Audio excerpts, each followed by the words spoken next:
All right, so we'll get started now with our final class in your quality improvement boot camp to prepare you for the competition next week.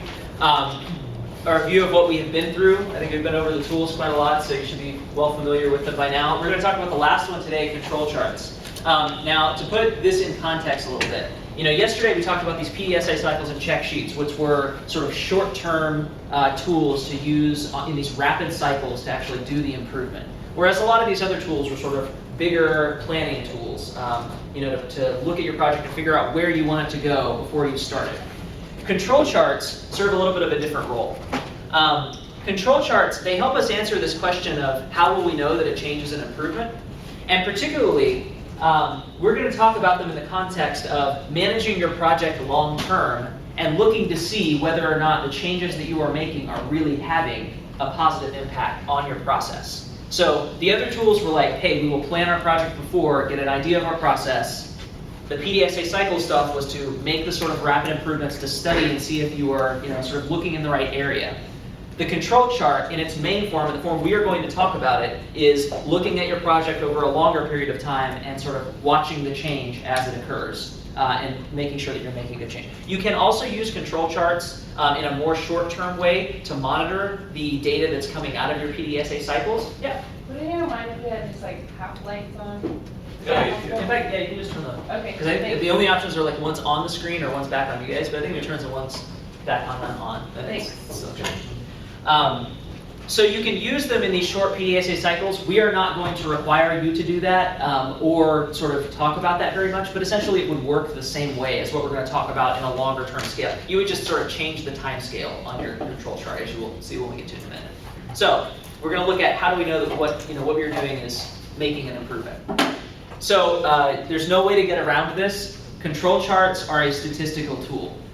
If you are like me, I quit doing math altogether after freshman year of college. Math makes me sick to my stomach. It's not really math, it's statistics. Does that help? So we want to talk about processes and variation in processes in order for you to sort of understand where this control chart stuff comes from. A process is just any set of steps that you take in a particular order to achieve a particular goal or endpoint. All right, so an example is measuring blood pressure. You go through a set of steps to measure the blood pressure. You put the cuff on, you air it out, you listen for pulse, yada yada. You're going through those steps to get the blood pressure. Every process, no matter how tightly controlled, has some sort of internal variation, inherent variation that is just a factor of life. It's a factor of entropy. It's a factor of the fact that nothing ever happens exactly the same way twice. It's Jurassic Park, where he has a little droplet of water on the back of his hand. Nothing ever happens the same way twice, exactly. So if you go to measure a patient's blood pressure over and over again, every single time you measure it, even if you're doing it right after the other, you're going to get a slightly different measurement every time because of variation that is inherent in that process of measuring blood pressure. There are a couple of reasons that you might get variation, all of which are totally normal. So you can have a variation in the process itself. If you have a nurse going to repeatedly measure blood pressure, she's going to do it slightly differently every time. She's going to put that cuff on and put it slightly differently on the arm. She's going to tighten it slightly differently. She's going to air it up slightly differently. There's always going to be variation in how that process physically is undertaken. You can also have variation in measurement. What I mean by that is the measurement in the instruments that you are using to measure. No instrument, no matter how good the precision, is 100% precise. So you might have a little bit of variation in measuring blood pressure just because the blood pressure cuff doesn't quite tell you exactly which number you're at. There's it's only numbered every 2 or every 5, and it's not totally accurate. You can also have variation in medicine because of patient physiology. The body is really complex. Obviously, you know this. Even just measuring blood pressure repeatedly will cause your blood pressure to change because of the stress of having that done repeatedly. So you can, even if you were able to perfectly control the first 2 steps here, human physiology just means when you're measuring things about the human body, you're going to have some variation in your process measurements there. Again, all of those are normal. They're inherent to the process. You will never be able to get rid of those. Hence, whenever we are collecting data and looking at it statistically, everyone remembers the lovely normal distribution, everyone's favorite. All right, so this is where you take mu, which is the mean of your data set, and you figure out what is the standard deviation, and you plot out the standard deviation such that if you have a normal distribution of data, your data should fall under this bell curve, where most of it occurs right around your mean. But there is some portion that falls out along these tails farther and farther from your mean. And standard deviation is just a way to tell you sort of what percentage of your data falls how close to your mean. All right? So that's why I call it the normal distribution. You have normal data, you're going to plot it like this, and it's going to fall into this normal distribution. So a word about this normal versus abnormal thing and how it relates to medicine, which is something we all understand, and then processes, which is something we're trying to learn about. So in medicine, we all understand this idea, or hopefully by the end of medical school we understand this idea, that if we are going to treat a patient correctly and treat a patient productively, we have to figure out when something that we measure about them is abnormal versus normal. Because if we measure a blood pressure on a patient and it is something that really is normal, but we think, ooh, this is abnormal, I need to treat them, and we treat them with something that then drops their blood pressure way down and they crater, obviously we have done something bad there. We have not understood that that blood pressure was really normal.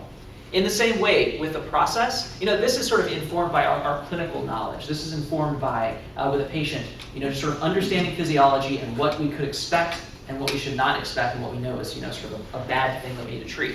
With the process, it's a control chart that helps us sort of inform our knowledge of what is normal and what is needing, correction, what is needing to be treated, if you will. So if we think back about this normal distribution, what that normal distribution tells you, based on those standard deviations, is that if we go out, say, to 3 standard deviations on either side of the mean, statistically, our data set should produce 99.73% of points that fall under that bell curve between -3 standard deviations and +3 standard deviations, right? So only, what is that, 0.27% of normal points will fall outside of that bell curve. That's a really, really low percentage. Almost all of our points we can count on to fall under that bell curve within 3 standard deviations. FYI, if you're ever on the wards and want to sound like you really know your stuff, anyone ever asks you like, oh, where do these normal lab values come from? You look at the sodium and it tells you a certain range, and like, how do we know what normal is? Well, labs will look at relatively large populations of normal, quote-unquote, patients, sort of measure all of the measurements that they get for whatever lab value in that population, and then calculate their standard deviations, knowing that 99.73% of normal patients should fall within that range. So if you ever have one that's outside of that range, and someone asks you, like, well, what is the probability that this is, this is actually just a normal measurement? You can go back and look at your standard deviation curve to figure out what that percentage would be. I'm not going to give away the answer there because it may or may not be asked to you later. So yeah, again, in statistical process control, which is what this whole field of looking at a control chart and controlling your process is known by, a value that is within 3 standard deviations of the mean, so that is under that bell curve, if you have only values that are there within that range, those points are all due to common cause variation. In other words, you can have a point that falls a little bit above the mean, or a little bit below the mean, or even 2 standard deviations from the mean. It's still within this 3 standard deviation range. So what that tells you is that that single point, when considered by itself, is normal for the process. Make sense? Now again, I made it clear that I was talking about a single point there because a little bit later, you can see on your sheet, we're going to get to some patterns that might sort of change what you think about a single point in context. But for a single point, if it is within 3 standard deviations, it is due to common cause variation. So just to sort of illustrate what I'm talking about here, this is the normal standard curve here for our data, and anything that falls sort of within this range is due to common cause variation. It's a normal inherent part of the process that causes it to be from here or here or here or here, anywhere along that normal distribution. In this terminology of process control, anything that falls outside of 3 standard deviations, that is known as special cause variation. Those are points that are truly different. They are truly different in the manner of they are not due to something inherent to your process. And we're going to talk about that a little bit more in a second. But in your mind, be thinking about if something falls outside of 3 standard deviations, it's there because of something other than the normal stuff that's going on in my process. Something has screwed up my process at that point. So there's a good paper. If you look at the PowerPoints, I put citations for all of the sort of papers that I get a lot of this information from. And this is a quote from one of those papers that says, natural variation is inherent in the process. Again, like your process is going to vary. No matter what you do, you're always going to have some variation in your measurement. So if its parameters remain constant over time, you are still going to expect some variation to occur just because of the statistical distribution of how those points fall. So examples of common cause variation, if you measure a patient's temperature every day, if it's a normal, healthy adult, you measure the temperatures of all that population, you're going to have variation within those temperatures, right? Everybody has a slightly different basal body temperature. Or if you're looking back to our ICU, right, we're talking about the ventilator-associated pneumonia rates, if you measure that rate every week, there is going to be some natural variation in the number of those ventilator-associated pneumonias. It is a process, it is a system, and there's going to be some variation in those numbers. If all you see are numbers within those 3 standard deviation limits, again asterisk because there are some patterns that are going to inform this. But very naively you can say all those points are due to common cause variation if they're within those 3 standard deviation limits. So, there's another way to put it. If all you see in your control chart is common cause variation, in other words, you don't see any of the sort of rule violations that we're going to talk about later, and your process is in statistical control, what you know is that your process is outputting exactly the data that it is designed to output. Now I want you to ponder this for just a second, because I am not saying here that your process is necessarily designed to output the data that you want it to output.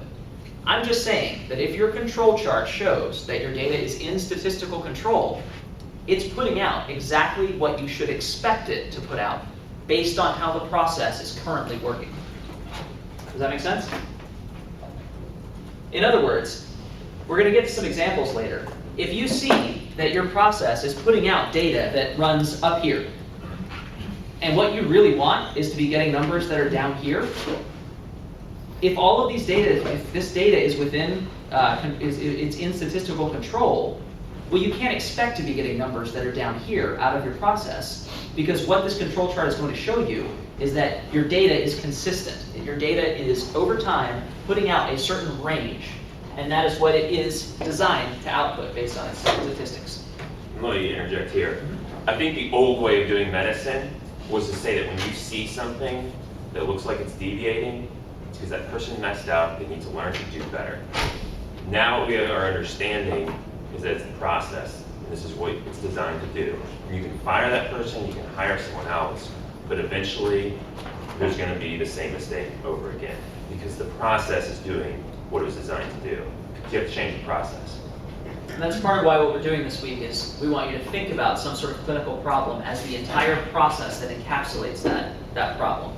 Because when you start looking at a process statistically, you realize that a process has to be built in a way that it has to be consciously built in a way that minimizes the kind of errors that you want to avoid.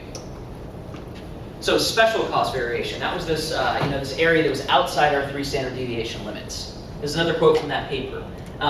Special cause variation, when you get down to it, if the common cause variation is just the normal variation you would expect to see based on how your process is designed, special cause variation is variation that's due to other stuff. It's outside influence. It's a particular unusual circumstance going wrong that is not part of your normal process. It's a new person being hired into your department that doesn't know what they're doing and screws things up. Well, they're not trained in your process. They don't know what's going on. So you can't really attribute their problem to the process that you have in place. Or you get a faulty, if you're in like manufacturing, you get a faulty batch of widgets and throw those into your process. Well, they aren't really a normal part of your process, so they screw something up. Well, all right, that's not telling you something is wrong with your process, it's telling you something is wrong with a particular outside event or influence.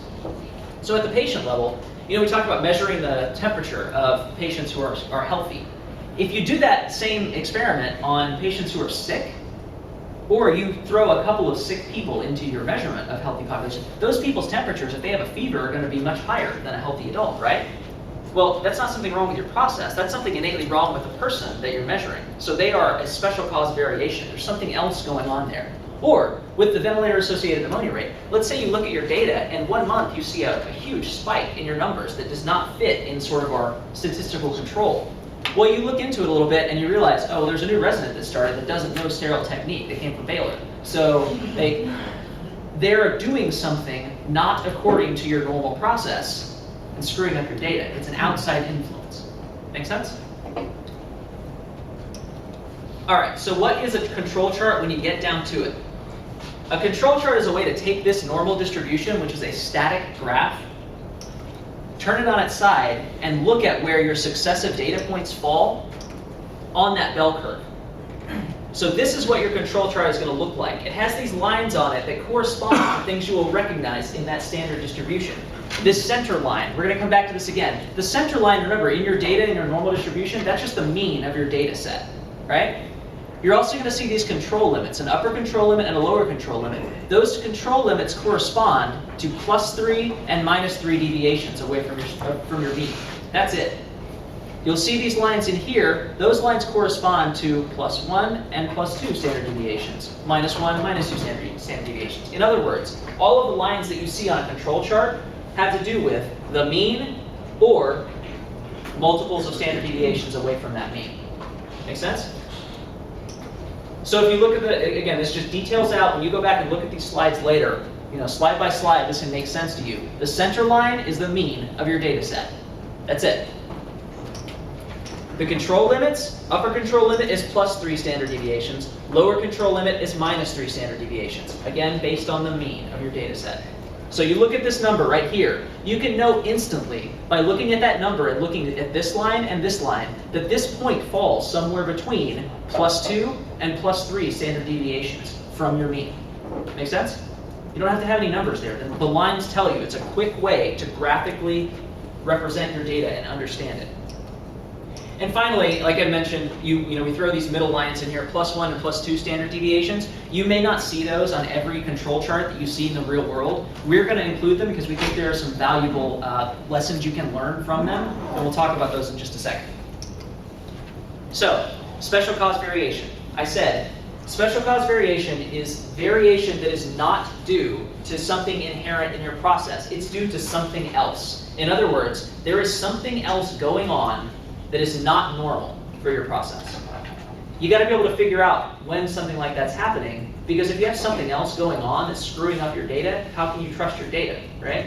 The whole idea of this is to be able to see what your process is doing. So there are 8 total rules, and this is a lot of rules, that's why we gave you this handout to kind of keep track of them. The first 4 are on the column on the left, and they're pretty easy to remember. We've come up with these sort of phrases to help you remember them. The first one, super easy. This is like the easiest one. We're calling it extreme. It is where a single point falls outside of 3 standard deviations, right? It's like you can look at a control chart and see in 1 second if there's a violation of this rule, because you just look at the very farthest control limit, look to see if there's anything outside of it. That corresponds to a single point on the normal distribution that falls outside of those tables, right? It falls outside of those 3 standard deviation lines. So it just tells you this single point, something really screwy happened at that point. A one-time weird thing that you should figure out, hey, what happened here? The second rule is also pretty obvious, but you have to count some points. You have to look for patterns. This second rule, bias is what we're calling it, is where 9 or more points in a row all fall on the same side of the mean. Now, this doesn't tell you, again, none of these rules tell you what is wrong or what is going on at this point. All they tell you is that something is going on at this point or set of points. So bias tells you that there is something going on in this process right here that was causing all of these points to be elevated above your mean. In other words, you don't know what that is, but something here is causing your numbers to be higher than what you should expect from your normal process. Some outside influence is screwing up your numbers here. So this is one of the rules, and we'll talk about this a little bit more later, but there are a few rules that if you saw this continue over a period of time and you never saw another point drop back down below your mean, you might have to think to yourself, well, hold on. Are these really still, is my mean and my upper and lower control limits, are those still accurate? Are those still calculated correctly? Because I sure am seeing a lot of points up here, and it never is seeming to be returning to normal. We'll get to that again later. Just keep that in the back of your mind.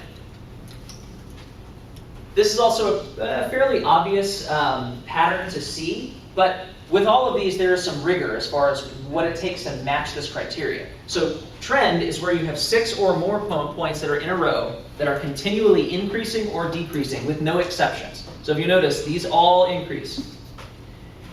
Now the reason that there are numbers put to these rules, the reason we don't just say, well, like, this kind of looks like a trend. Yeah, okay, maybe that says there's something going on there.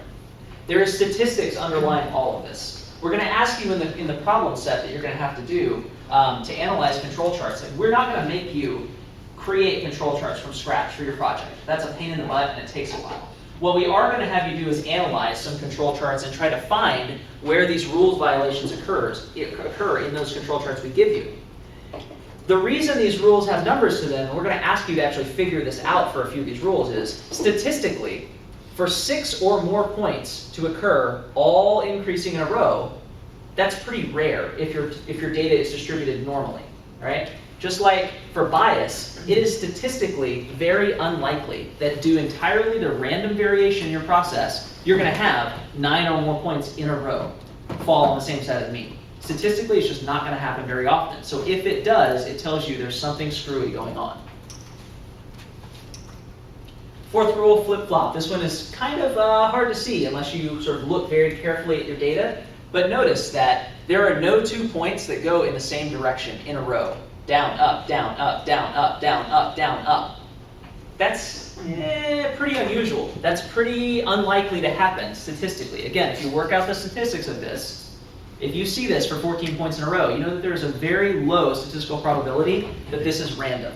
Doesn't tell you what's wrong, just tells you that there's something weird going on. Does it have to be above the mean and below the mean, or just above the previous, below the previous? It does, yeah, so actually, that's what's a little bit unclear about the slide. They do not have to be above the mean, below the mean. Just increasing, decreasing, increasing, decreasing. So in opposite directions, over and over and over again. Good question.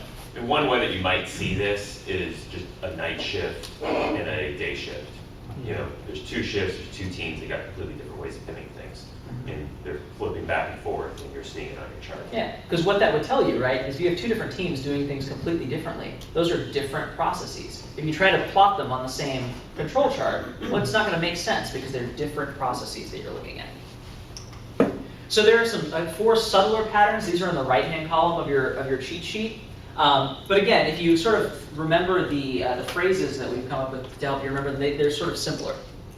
So these all tell you that, again, there's something weird going on, but they're a little bit more vague. So rule 5, on edge.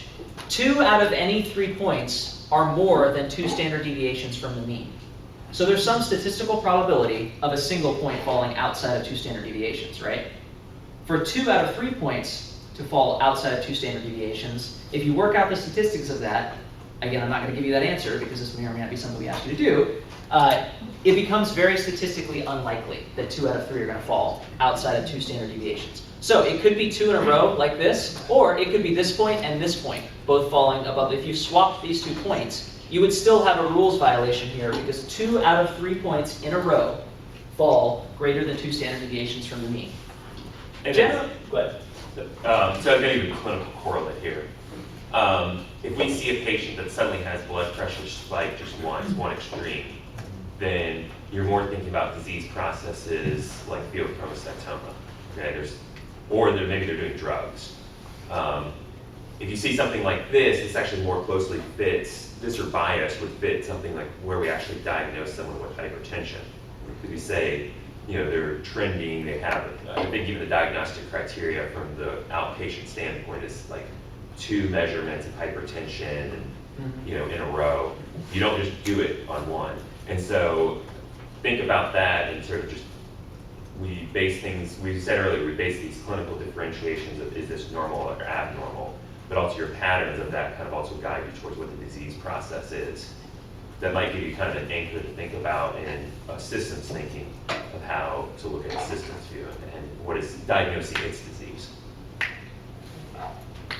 Rule 6 is pretty similar to Rule 5, except it is 4 out of 5 points are now more than 1 standard deviation away from the mean. So the farther away we were from the mean, the fewer points that it took in a row to be in violation of that rule, because the farther away you are from the mean, the less likely you are to fall in that area. 4 out of 5 that fall greater than 1 standard deviation away also tell you that there's probably something going on abnormal to your process to bias that data. Rule 7, we call this one blissful ignorance. Now, if you have a normal distribution of your data, recall that you expect some percentage of that data to fall outside of 1 standard deviation, right? You expect 97% or so, 99% or so to fall within 3 standard deviations, but there's going to be a little bit of it that's between 2 and 3 standard deviations, a little bit more that's between 1 and 2, and most of it within 1. If you see 15 points all in a row that are all within 1 standard deviation, that's weird. You shouldn't expect that in a process that is normally distributed statistically, right? So there are a couple of things that you could think here. But the first thing that I want you to think if you see this is maybe my mean and particularly my control limits are not calculated correctly for this control chart. Maybe there is something weird going on here. A process change may have occurred that has now caused our data to be more tightly distributed, right? And anytime, as we're going to see in a second, anytime a process change occurs, you're no longer measuring the same process. Right? If you do something to change the process, you need to recalculate the limits that you're using to measure the control of that process. The process has changed, the control chart should change. So if you see a pattern like this, you should think, ooh, maybe a process change has occurred. I should recalculate my control limits. And rule 8. This one's actually pretty tough to see. It takes some careful study. But we're calling this one no middle ground. 8 points in a row happen, and not a single one of them falls within within 1 standard deviation. So notice that we go back and forth here. You can jump up and down in whatever direction you want, but none of these fall in this sort of set within this 1 standard deviation area. So again, it's not going to tell you what is wrong. This just tells you, hey, I need to go look at my process when these data points were collected and see what it was that was screwing my data up. Make sense? All right. So I know it's a lot of rules. That's why we gave you this little chart. And really, it's hard to sort of remember any of these until you actually try to use them a couple of times. So we're going to do exactly that. Get your phones out. We're going to try this one more time. If you weren't here on Monday when we attempted to do this, if you haven't seen this before, this is a way that we're going to text message your answers in. You will send a text to this message, as if you're putting that as the phone number you want to send a text to. And then you want to put this code in for whatever rule that you want to use. If you don't have service on your phone, you can also go to this website right here, and it'll ask you to put in the code, and then you can submit an answer. But texting is obviously the fastest way. So I want you to look at your sheets, look at this control chart, and figure out, all right, which is the rule that's being violated there. And I'll give you 15 seconds to do it, because this is a pretty easy one.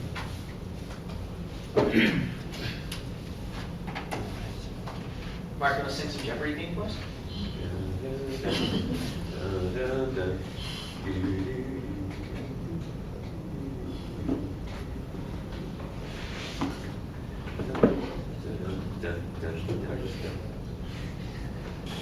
You're very compliant with my recommendation. All right, has everybody a chance to respond? Okay, let me see if this totally screws everything up by doing this. Hey, all right, look at that. 5 people have successfully responded. Everyone agreed it was rule number 1. Brilliant. All right, well, yeah, you're exactly right. Okay, if you are in the process of sending in an answer, hold off, because I'm going to clear this now, because we're going to use this for our next poll. All right, so we'll go back over. Yeah, so you're right. It is rule number 1. Obviously, there is 1 point. Like I said, rule number 1 is the easiest. You just look for those lines and see if there's anything outside of it. So yes, rule number 1 is violated there. All right, this one is a little more difficult. Which of the rules is violated in this control chart?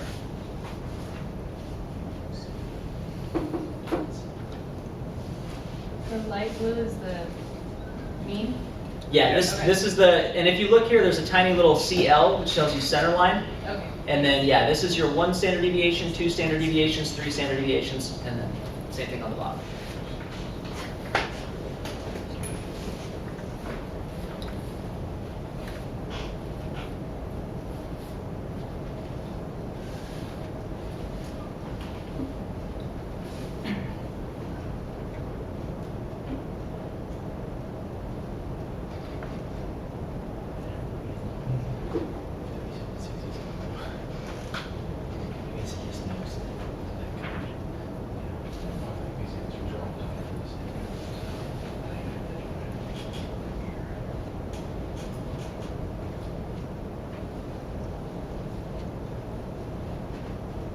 you 20 more seconds to respond. Some pressure on here.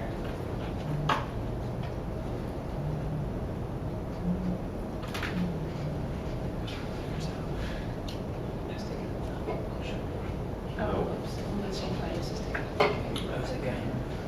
The response is still going up. 10 seconds, time is running out. You're in medicine, you have to operate under pressure. Okay. 4, 3, 2, 1. I'm actually going to wait a few seconds because it takes a second for your text message to register. But,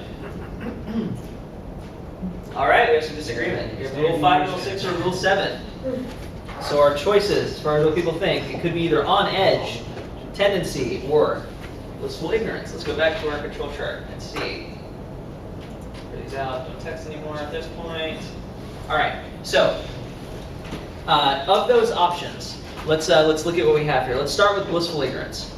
We need 15 points in a row that are all within one standard deviation. So if you go over here and count 1, 2, 3, 4, 5, 6, 7, 8, 9, 10, 11, 12, 13, 14. Wah, wah. So it's not blissful ignorance. You're almost there. And what you could say about this is still pretty statistically unlikely. But for the purposes of this course, use the rules as they're written here. We can have a statistical debate later about sort of whether or not these rules are really appropriate for healthcare. But as far as these rules go, it's not that one. So we're down to either tendency or on edge. And well, we'll get to this. The rule violation is tendency. If you'll notice, there are 4 points that are outside of one standard deviation. Now you might ask, what if this point was up here and this point was right there? In other words, you had 2 rules violations that were there. For the purposes of the exercises in our question sets, I want you guys to actually circle every single rules violation. So if there is an overlap between 2, that's fine. You could circle these 4 points and say Rule 6 tendency, and if these points were up here, you could circle those also, or actually it would be the 3, and say, this is also a violation of on edge. In real life, that may or may not actually be productive, because what this just tells you is there's something screwy going on here. It might, but it might not. But for the purposes of our class and just learning these rules, try to analyze and call out every single rules violation that you see, because it will just help you learn them, right? Okay, one last example. Give you a little bit longer for this one, and we'll move on.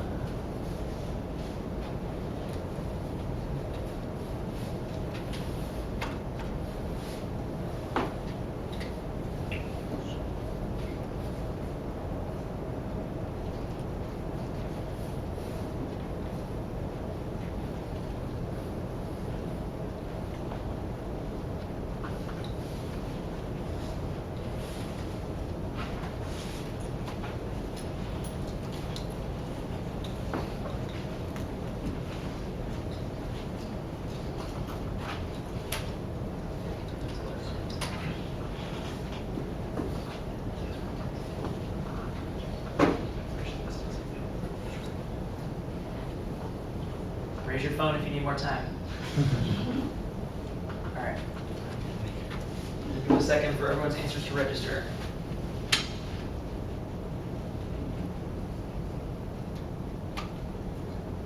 Nice. All right. It looks like we're more or less in agreement that no middle ground is our winner. So we have a little bit of a question about the oscillation rule. We'll come back to that. So the answer is no middle ground. This is the rule where you have 8 or more points in a row and none of them fall within one standard deviation.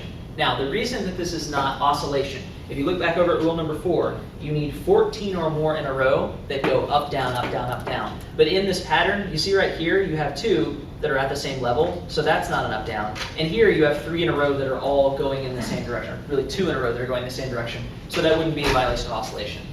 So yeah, no middle ground is the answer. Congratulations. You have graduated from control charts. We can all leave. No. All right.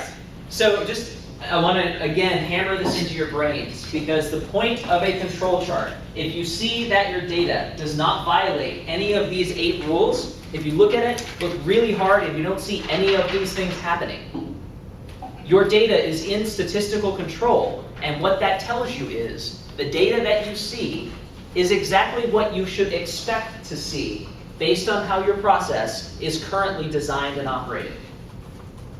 Right? So what is the logical corollary of that? If you want to see different data, what do you have to do? Change your process. Change your process. That's the only way you should logically expect to see different data come out of your process. This is the paper I was talking about, by the way. That's kind of it's sort of a landmark paper about using process control in healthcare. You can also find all those references if you look at the lecture slides on Google Drive.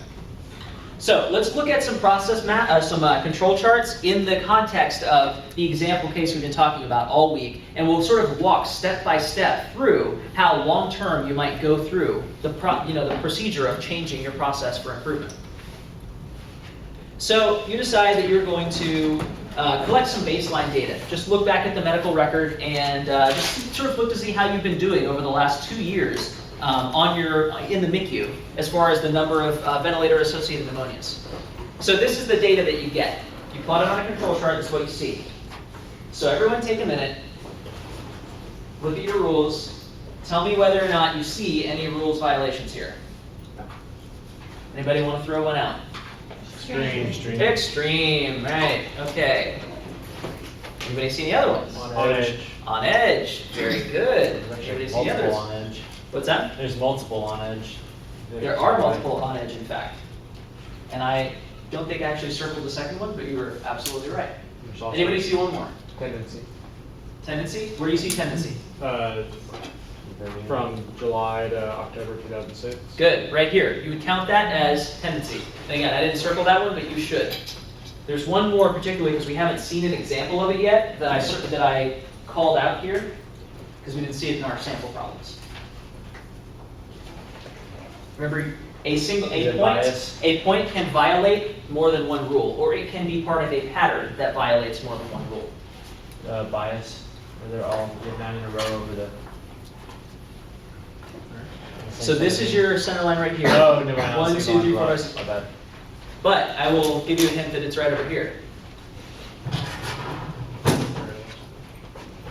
What's the overall shape of this part of the curve? Oh, Trend. Yeah, there you go. If you count those points up, there are 6 or more points, and that's right at 6, but 6 or more points that are all going consistently in the same direction. And again, this point, you could count this as an individual violation, but it's also part of a longer trend. For the purposes of our control chart analysis, you can count multiple rules overlapping like that. Okay, we just want you to get practice identifying these rules. So now the question is, what do we do next? If our goal is to undertake a project to improve this process, well, what should our next step be? What should we do first off? figure out what happened during the. Very good. Back in April. We know that this is what kind of variation? These rules violations represent special cause variation, which means that these are not due to something inherent in our process. Something else got screwed up at these points. So we want to figure out what it was, right? And then try to get rid of it. So we look back at the data. We see this point right here where we had 0 VAPs. Well, it turns out the administrator that's in charge of maintaining our database for the hospital and inputting all of this data in a place where we got it from, well, it turns out that person quit in March. And the person they hired in April hadn't figured out yet that they were supposed to enter this data. Okay, so this point is not really 0. This point does not represent our normal process. Well, look over here. Look what months these happen in. November 5th and November and December, you have this high rate of VAPs. Well, you look back at the schedule, and it turns out that your normal attendings, they were all on vacation. You had to call in some help from outside who are not used to your process, do things differently, and it turns out they do things worse. And then over here, you're like, wait a minute. This corresponds with July. What do you think happened there? New third years. New third years and New residents. new residents. Where do you think they might have come from? Oh, it turns out they all went to Baylor. So there you go. All right. So they just didn't know how to do things sterilely, and they were giving all your patients ventilator-associated pneumonias when they intubated. So you see, those are all things that are abnormal for your process, or they are not part of your normal process, and they caused your data to be screwed up. If you then try to eliminate all of those things, collect some more data, what you will hopefully see is something like this. So for this part of the data, we're only going to look at this new data since we have tried to eliminate special cause variation, is that data now in statistical control? Does it violate any of those rules?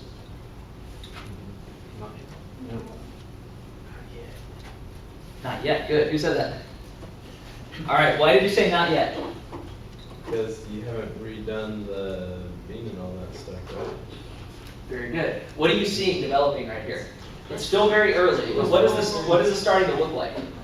Blissful ignorance. It looks like if this went on, so this is 1, 2, 3, 4, 5, 6 points, you need 15 or more to technically, like fulfill this rule. But it sure looks like you're starting to have lots of points that are falling within one standard deviation. So, who knows? Maybe you've had a process change there. Well, so what should we do next at this point? Take more data. You can take more Say data. it's working. We've already taken a lot of data here. And remember, our goal is to try to minimize VAPs, to try to eliminate them if we can. You could take more data, but the question you have to ask yourself is it worth waiting, 9 more months just to prove that you have, blissful ignorance going on? Or should we just kind of get off our butts and get on with this project, right? So, what should we do? Try to Adjust the process. eliminate the outliers. All right, we have eliminated the special cause variation. What do you mean by eliminate the outliers? So take them out of your consideration for the mean in your calculation. Oh, as far as recalculate, that is an interesting point and one that offline we can have a further discussion about because you're actually on track there. I won't confuse everyone by saying this, but there are times, yes, when you should actually recalculate your limits by taking out some of those outliers. You're not going to have to worry about doing that because all you're going to need to do is analyze this stuff, but that's a very good point. Well, what do we want to do here? We want to get rid of that, so we want to try to improve this process. Well, whenever you are improving a process, what you want to do is eliminate special cause variation and then introduce special cause variation. The good kind. For law? Well, what do I mean by that? So special cause variation, remember we said that was something that is not due to your normal process, right? It's something that is outside influence. It can also be deliberate intervention, because a deliberate intervention is not part of your normal process, right? So when you are trying to improve a process, what you are doing is introducing new special cause variation. So the steps to improving a project are eliminate the special cause variation so that you can trust your data. You have to be able to trust your data or everything else is meaningless.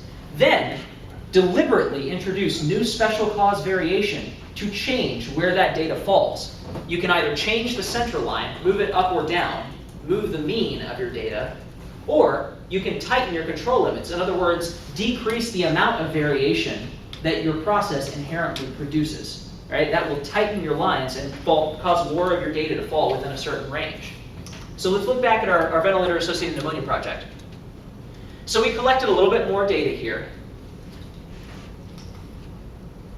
Again, is this data in statistical control? Notice I have added a few more points to the end of this graph here. So, as of right now, if you look at this data, is that in statistical control? No, you have bias. Very good. Bias, boom. All of those points, if you notice, fall underneath the mean. Well, remember, what was the thing that I wanted you to think about? If you saw bias happening and it was continuing, what do you think about? What could maybe have happened there? Change in mean. A change in mean, exactly, which indicates that a process change has occurred. This is exactly what you're talking about, recalculating the mean, recalculating the control limits. If you have evidence that a process change has occurred, you have to recalculate the limits. So, if you have introduced a process change on your own and you know that it happened, recalculate the control limits after it happened. If you see evidence on your control chart that something has changed fundamentally in your process, like sustained bias or blissful ignorance, again, recalculate your control limits because a process change may have occurred that you weren't unaware of and you have a new process to assess. Make sense?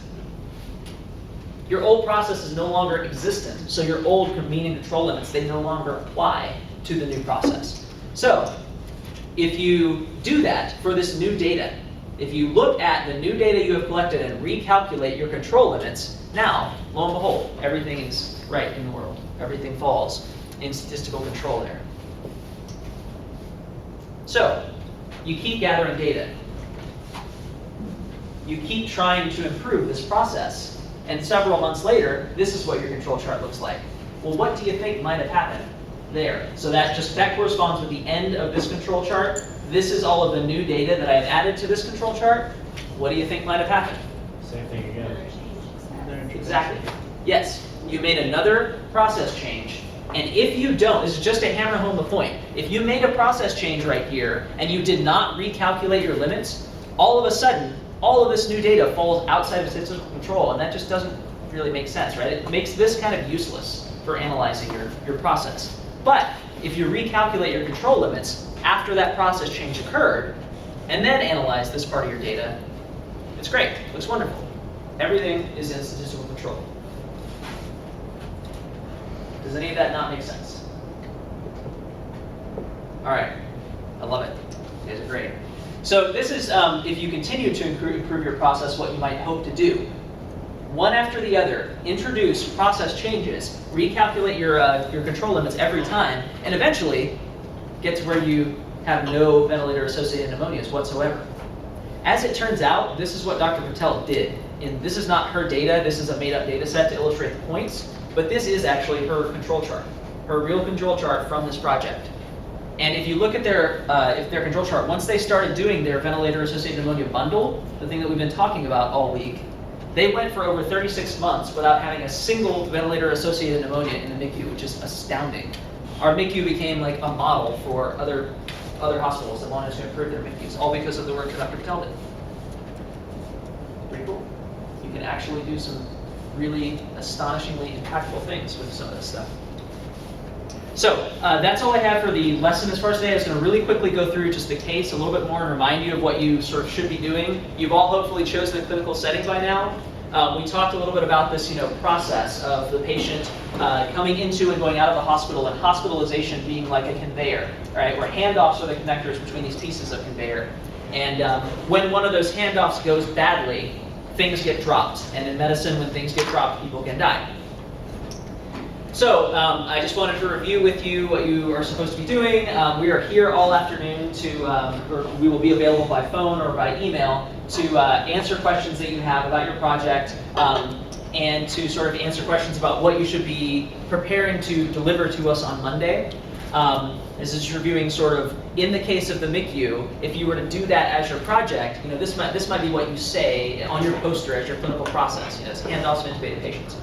You could look at complications that happen there, and then again, the final thing that you were sort of the culmination of this competition, in addition to all of your deliverables, is some sort of tool to help with handoffs, whatever handoffs you identified in your process. So this is just the example of what the MICU did. I know this example looks really complicated. This is the MICU after they've done Multiple other projects. organs. Like they first looked at respiratory system, got rid of VAPs. You can see stuff about like Foley catheters, blood glucose control. So this is a compendium of lots of So don't think yours has to be anywhere near this complicated. I just wanted to throw this up there to show you that in the MICU, they've done project after project to try to address various different quality issues. And it turns out what they did was they had this sort of one sheet where they have sort of conglomerated all of the different handoff tools that they came up with together in one place to make this sort of uber handoff tool that is filled out for every patient on the MICU every day to make sure that all these important things that they identified through their process mapping, through their fishbone diagram, and driver diagram, all of those things get addressed every single day. So when you're thinking about what your tool can be at the end, it doesn't have to look like this, it doesn't have to be a page, it doesn't have to be a checklist, it can be whatever you want, but the goal is to address the things that you have identified in all of your analysis using these tools to fix that problem, to address the problems in the patient handoffs that you have identified. Make sense? All right, we will end class there. I know some of you guys have places to go, but we are happy to stick around and answer questions or give you guidance or whatever you need. So it has been lovely teaching this class for you. We will see hopefully many of you on Monday for the final judging session. And we are very excited to see what you come up with. Do you want us to make like posters or something, or what? How are they going to be judged? Yeah, very good. I'll go ahead and talk about that again. So it's all you have to do is create. So it can be a poster. It can be one of those three-fold poster boards that you use on a science fair project. It could be just on poster boards that you tack up onto the wall. So I'm not very gingerly. Just some way to display all of your tools at one time to the judges. You can also have whatever. If you want multimedia involved, you can do whatever you want there. But up to you. Good. Let me just give you a parting thought, is that all those VAPs were eliminated. It wasn't because some magical new medical device was brought in. There were no sales reps that said, guys, you were failing to use our amazing new intubation device.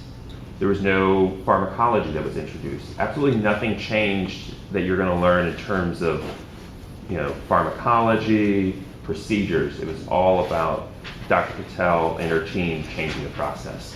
That saved lives by doing that. To Mark's point earlier, I think like one of the most salient things that you can take away from this is all of the sort of clinical research that informs the guidelines of what we do. That's sort of our strategy for how we attack disease, how we get the patient better. All of this quality control stuff, it's about the execution. It's about how do we take that stuff that we know we should be doing and make sure that we are actually doing it. Because we can come up with all the theoretical ways to treat disease that we want, but if we're not actually using them consistently, we're never going to win this fight. All right, thanks guys. Bravo. Thank you to you all.